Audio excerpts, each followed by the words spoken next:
Alright guys, we're back with another technical video. Today I'll be going through your question, answering it, and hopefully you find your solution that you need.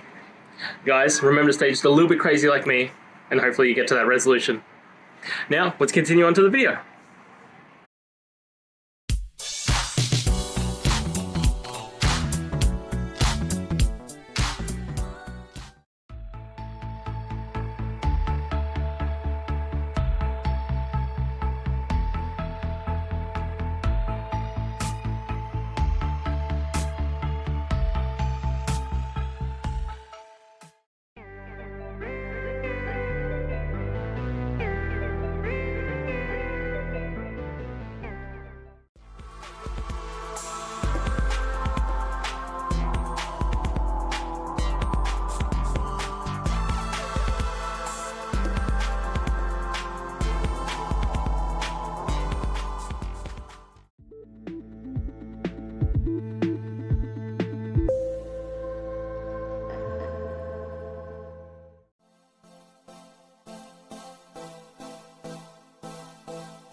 And that's it. I hope this video has helped you get through to that resolution that you're looking for. If it did, please hit subscribe. And until next time you need technical help, I hope you have a good one. Cheers.